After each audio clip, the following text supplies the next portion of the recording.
ನೆಲಮಂಗಲದ ಅಂಚೆಪಾಳ್ಯದ ಬಳಿ ಕಾರೊಂದು ಧಗಧಗನೆ ಹೊತ್ತಿ ಉರಿದಿದ್ದು ಓರ್ವ ಸಜೀವ ದಹನಗೊಂಡಿದ್ದಾರೆ.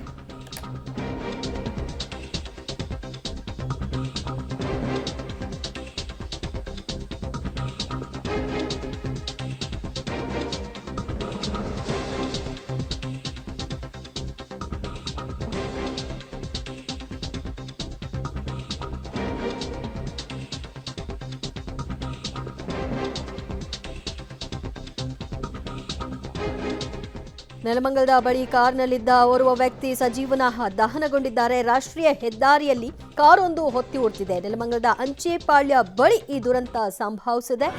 ನೋಡಿ ದೃಶ್ಯದಲ್ಲಿ ಚಲಿಸ್ತಾ ಇದ್ದಂತಹ ಕಾರು ಏಕಾಏಕಿ ಬೆಂಕಿ ಹೊತ್ಕೊಂಡಿದೆ. ಅದರ ಪರಿಣಾಮ ಇಡೀ ಕಾರಿಗೆ ಬೆಂಕಿ ಆವರಿಸಿಕೊಂಡು ಬೆಂಕಿಯ ಜ್ವಾಲೆ ಹೊರಕ್ಕೆ ಚೆಲ್ತಾ ಇದೆ ಮತ್ತು ಆ ಒಂದು ಕಾರ್ನಲ್ಲಿದ್ದಂತಹ ಚಾಲಕ ಸಜೀವವಾಗಿ ದಹನಗೊಂಡಿದ್ದಾರೆ. ಈ ದೃಶ್ಯ ಈ ಘಟನೆ ಆಗಿರೋದು ನೆಲಮಂಗಲದ ಬಳಿಯ ಅಂಚೆಪಾಳ್ಯದಲ್ಲಿ. ಕಾರು ಹೋಗ್ತಾ ಇತ್ತು, ಆದರೆ ದಿಢೀರನೆ ಬೆಂಕಿ ಕಾಣಿಸ್ಕೊಂಡಿದೆ.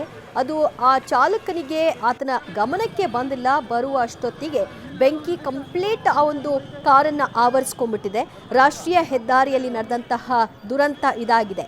ಚಲಿಸ್ತಾ ಇದ್ದ ಕಾರ್ನಲ್ಲಿ ಬೆಂಕಿ ಕಾಣಿಸ್ಕೊಂಡು ಸಂಪೂರ್ಣವಾಗಿ ಬೆಂಕಿಯ ಕೆನ್ನಾಲಿಗೆಯಲ್ಲಿ ಕಾರು ಸುಟ್ಟು ಕರಕಲಾಗಿದೆ.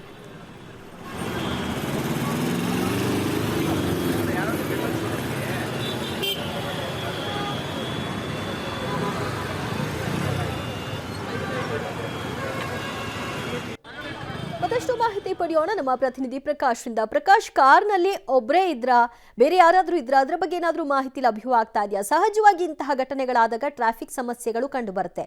ಇದನ್ನೆಲ್ಲ ಕಂಟ್ರೋಲ್ಗೆ ತರೋದಕ್ಕೆ ಪೊಲೀಸರು ಧಾವಿಸಿದ್ದಾರಾ?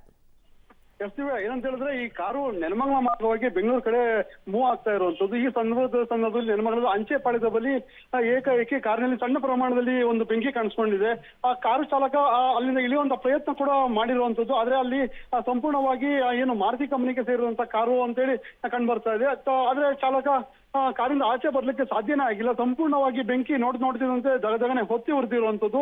ಹೀಗಾಗಿ ಕಾರು ಸಂಪೂರ್ಣವಾಗಿ ಹೊತ್ತಿ ಉರಿದಿದೆ. ಮತ್ತೆ ಅಲ್ಲಿದ್ದಂತ ಚಾಲಕ ಸಂಪೂರ್ಣವಾಗಿ ಸಜೀವ ದಹನವನ್ನ ಆಗಿರುವಂತದ್ದು. ಆತ ಯಾರು ಏನು ಅಂತ ಸಹ ಇನ್ನು ಕಂಡು ಬರ್ತಾ ಇಲ್ಲ. ಈಗ ಪೊಲೀಸರು ಸಹ ನೆಲಮಂಗಲ ಸಂಚಾರಿ ಪೊಲೀಸರು ಸ್ಥಳಕ್ಕೆ ಭೇಟಿ ನೀಡಿದ್ದಾರೆ. ಸಂಪೂರ್ಣವಾಗಿ ಏನು ತುಮಕೂರು ಬೆಂಗಳೂರು ರಾಷ್ಟ್ರೀಯ ಹೆದ್ದಾರಿಯಲ್ಲಿ ಸಂಪೂರ್ಣವಾಗಿ ಟ್ರಾಫಿಕ್ ಜಾಮ್ ಆಗಿರುವಂತದ್ದು. ಹೀಗಾಗಿ ಪೊಲೀಸರು ಸಹ ನಿಯಂತ್ರಣಕ್ಕೆ ತಂದಿರುವಂತದ್ದು. ಅದಲ್ಲದೆ ನೆಲಮಂಗಲ ಅಗ್ನಿಶಾಮಕ ಸಿಬ್ಬಂದಿಯಿಂದ ಬೆಂಕಿಯನ್ನ ನಂದಿಸುವಂತ ಕಾರ್ಯ ಯಶಸ್ವಿಯಾಗಿದೆ. ಆದ್ರೆ ದುರದೃಷ್ಟವಶಾತ್ ಚಾಲಕ ಏನು ಕಾರಿನಲ್ಲೇ ಸಾವನ್ನಪ್ಪಿದ್ದಾರೆ ಅಂತಲೂ ಸಹ ಪೊಲೀಸರು ತಿಳಿಸಿರುವಂತದ್ದು. ಆತ ಯಾವ ಊರು ಏನು ಅನ್ನೋದು ಹೆಚ್ಚಿನ ಮಾಹಿತಿ ತಿಳಿಸ್ಬರ್ಬೇಕಾಗಿದೆ ದಿವ್ಯ ಜೊತೆ. ಅಂದ್ರೆ ಸಾಮಾನ್ಯವಾಗಿ ಕಾರ್ಗೆ ಯಾವ್ದಾದ್ರು ಬೆಂಕಿ ಹೊತ್ಕೊಂಡ್ರೆ ಅದು ಚಾಲಕನ ಗಮನಕ್ಕೆ ಬರೋದಿಲ್ಲ. ಆದ್ರೆ ಅಕ್ಕಪಕ್ಕ ಇರೋರು ಅದನ್ನು ಗಮನಿಸ್ಕೊಂಡು ಆ ಒಂದು ಸೂಚನೆಯನ್ನ ಕೊಡ್ತಾರೆ. ಅಂಥ ಒಂದು ವಿಚಾರವೂ ಕೂಡ ಗಮನಿಸಿದ ಹಾಗೆ ಕಾಣಿಸ್ತಿಲ್ಲ ಅಂತ ಅನ್ಸುತ್ತೆ. ಅಂದ್ರೆ ಆ ಟೈಮಲ್ಲಿ ಹೆಚ್ಚು ವಾಹನಗಳ ಆ ಕಡೆ ಓಡಾಟ ಇರಲಿಲ್ವಾ, ಹೇಗೆ? ಇಲ್ಲ, ಇದು ಈ ಏನು ನೆಲಮಂಗಲ ಮತ್ತೆ ಮಾಧವರ ಭಾಗದಲ್ಲಿ ಏನು ಎಲಿವೇಟೆಡ್ ರಸ್ತೆಯಲ್ಲಿ ಇದು ಈ ಕಾರು ಸಂಚಾರವನ್ನ ಮಾಡ್ತಾ ಇರುವಂತದ್ದು. ಈಗ ಈ ಎಲಿವೇಟೆಡ್ ರಸ್ತೆಯಲ್ಲಿ ತುಂಬಾ ವೇಗವಾಗಿ ಸಂಚಾರವನ್ನ ಮಾಡ್ತಾ ಇರ್ತಾರೆ. ಆದ್ರೆ ಯಾರು ಕೂಡ ಅಬ್ಸರ್ವ್ ಮಾಡ್ಲಿಕ್ಕೆ ಸಾಧ್ಯ ಆಗಲ್ಲ. ಆದ್ರೆ ಯಾವ ಪ್ರಮಾಣದಲ್ಲಿ ಹೇಗಾಯ್ತು ಅನ್ನೋದು ಸಹ ಈಗ ಪೊಲೀಸರೇ ತನಿಖೆಯಿಂದನೇ ಹೊರಬರ್ಬೇಕಾಗ್ತದೆ. ಯಾಕಂದ್ರೆ ರಾಷ್ಟ್ರೀಯ ಹೆದ್ದಾರಿಯಲ್ಲಿ ಸಾಕಷ್ಟು ವೇಗವಾಗಿ ವಾಹನಗಳು ಸಂಚಾರವನ್ನ ಮಾಡ್ತಾ ಇರ್ತವೆ. ಹೀಗಾಗಿ ಏನೋ ಒಂದು ಸಣ್ಣ ಪ್ರಮಾಣದಲ್ಲಿ ಕಾಣಿಸಿಕೊಂಡಂತ ಬೆಂಕಿ ಸಂಪೂರ್ಣವಾಗಿ ಒತ್ತಿ ಉರಿದಿದೆ. ಅಂದ್ರೆ ಅದು ಮೇಲ್ನೋಟಕ್ಕೆ ಏನಾಗಿದೆ ಅನ್ನೋದು ಸಹ ಒಂದು ಆತಂಕ ಪಡುವಂತ ವಿಚಾರವಾಗಿರೋದ್ರಿಂದ ಈಗ ಸ್ಥಳಕ್ಕೆ ಪೊಲೀಸರು ಭೇಟಿ ನೀಡಿ ಒಂದು ಪರಿಶೀಲನೆ ನಡೆಸ್ತಾ ಇದ್ದಾರೆ. ದಿವ್ಯಾ, ಅಂದ್ರೆ ಬೆಂಕಿ ನಂದಿಸೋ ಕೆಲಸ ಕಂಪ್ಲೀಟ್ ಆಗಿದೆ ಪ್ರಕಾಶ್? ಖಂಡಿತ ಬೆಂಕಿ ನಂದಿಸಿದ್ರೆ ನೆಲಮಂಗಲ ಅಗ್ನಿಶಾಮಕ ಸಿಬ್ಬಂದಿಗಳು ಬಂದು ಬೆಂಕಿಯನ್ನು ಸಂಪೂರ್ಣವಾಗಿ ನಂದಿಸಿದ್ದಾರೆ. ಆತ ಅಲ್ಲಿ ಗಾಡಿಯಲ್ಲೂ ಸಹ ಒಂದು ಮೃತದೇಹ ಇರೋದು, ಆ ಮೃತದೇಹ ಕೂಡ ಸಂಪೂರ್ಣವಾಗಿ ಸುಟ್ಟು ಕರ್ಲಕ್ಕಾಗಿದೆ. ಈಗಾಗಲೇ ಏನು ಸಂಚಾರವನ್ನ ನಿಯಂತ್ರಣಕ್ಕೆ ತರಲು ಪೊಲೀಸರು ಒಂದು ಹರಸಾಹಸನೆ ಪಡ್ತಾ ಇದ್ದಾರೆ ಅಂತಾನೆ ಹೇಳ್ಬೋದು. ಅಂದ್ರೆ ಇದೇನು ಪ್ರೈವೇಟ್ ವೆಹಿಕಲ್ ಅಥವಾ ಟ್ಯಾಕ್ಸಿನಾ, ಏನದು?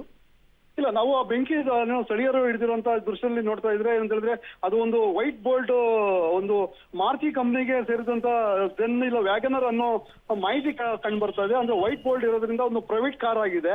ಅದು ಯಾರ್ದು ಏನು ಅನ್ನೋದು ಸಹ ತಿಳಿದು ಬರ್ಬೇಕಾಗ್ತದೆ. ಈಗ ಕಾರಿನ ನಂಬರ್ ಪ್ಲೇಟ್ ಕೂಡ ಬೆಂಕಿಗೆ ಸಂಪೂರ್ಣವಾಗಿ ಒತ್ತುವರಿದ್ರಿಂದ ಅಲ್ಲಿ ಯಾವ ಕಾರು ಅಂತಾನು ಗುರುತು ಸಿಗದೆ ಅಂತ ಪರಿಸ್ಥಿತಿಯಲ್ಲಿದೆ. ಹೀಗಾಗಿ ಸಂಪೂರ್ಣವಾಗಿ ಒಂದು ಕಾರು ಸುಟ್ಟು ಕರಕಲಾಗಿರೋದ್ರಿಂದ ಈಗ ಆ ಗಾಡಿಯಲ್ಲಿ ಬರುವಂತಹ ನಂಬರ್ ಇಂದ ಈಗ ಆತ ಚಾಲಕ ಯಾರ್ದು ಇಲ್ಲ ಅದ್ರ ಬಗ್ಗೆ ಒಂದು ಚಾಲಕನ ಬಗ್ಗೆ ಒಂದು ಐಡೆಂಟಿಫೈ ಮಾಡಬೇಕಾಗುತ್ತೆ ದಿವ್ಯಾ. ಥ್ಯಾಂಕ್ ಯು ಪ್ರಕಾಶ್, ನಿಮ್ಮೆಲ್ಲ ಮಾಹಿತಿಗೆ. ಕಾರೊಂದು ಚಲಿಸ್ತಾ ಇದ್ದ ಹಂತದಲ್ಲೇ ಬೆಂಕಿ ಆವರಿಸಿಕೊಂಡು ಆ ಒಂದು ಕಾರ್ನಲ್ಲಿದ್ದ ಚಾಲಕ ಸಮೇತವಾಗಿ ಸುಟ್ಟು ಕರಕಲಾಗಿರೋ ದೃಶ್ಯವನ್ನು ನೋಡ್ತಾ ಇದ್ರಿ. ಬೆಂಕಿಯನ್ನು ಈಗಾಗಲೇ ನಂದಿಸಲಾಗಿದೆ. ಆ ಒಂದು ಮೃತದೇಹವನ್ನು ಹೊರ ತೆಗೆಯುವಂತಹ ಕೆಲಸವನ್ನು ಮಾಡಲಾಗ್ತಾ ಇದೆ. ಬಟ್ ಕಾರ್ ಯಾರಿಗೆ ಸೇರದ್ದು, ಆ ವ್ಯಕ್ತಿ ಯಾರು ಇತ್ಯಾದಿ ಪತ್ತೆ ಹಚ್ಚಬೇಕು ಮತ್ತು ಈ ಘಟನೆ ಹೇಗಾಗಿದೆ ಅನ್ನೋದರ ಬಗ್ಗೆ ಕೂಡ ಮಾಹಿತಿ ಪರಿಶೀಲನೆ ವೇಳೆ ಗೊತ್ತಾಗಲಿದೆ.